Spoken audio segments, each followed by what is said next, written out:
साथियों सुप्रभात।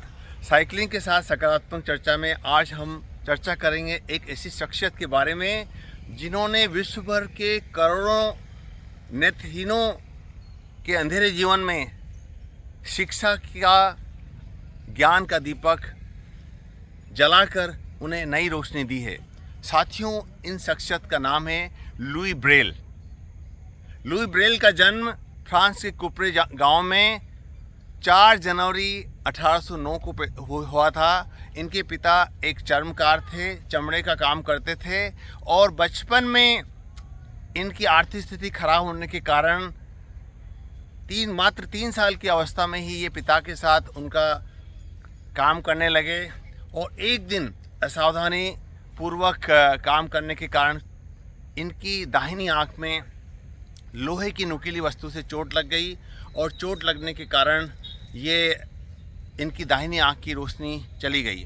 धीरे धीरे कुछ दिनों बाद इनकी बाईं आंख की रोशनी भी चली गई और इन्हें सिंपैथेटिक ऑप्थेल्मिया नामक एक रोग हो गया, जिसके कारण 8 वर्ष की आयु में ये दोनों आंखों से नेत्रहीन हो गए। लुई ब्रेल ने अपने जीवन में कभी हार नहीं मानी और इन्होंने 10 वर्ष की अवस्था में रॉयल इंस्टीट्यूट फॉर ब्लाइंड में एडमिशन लिया और वहाँ पर पादरी बेलेंस्टीन के माध्यम से इन्होंने अपनी शिक्षा को आरंभ किया।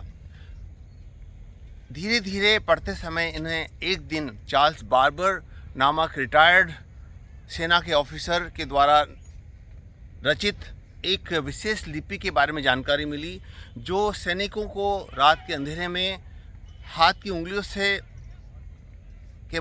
के स्पर्श के माध्यम से संदेशों के आदान प्रदान में सहायता करती थी। और इसी लिपि को इन्होंने नेत्रहीनों के लिए डेवलप किया और धीरे धीरे इनके अथक प्रयासों से ब्रेल लिपि आज विश्व भर में नेत्रहीनों के द्वारा, दृष्टिबाधितों के द्वारा उपयोग में ली जाने वाली लिपि बन गई।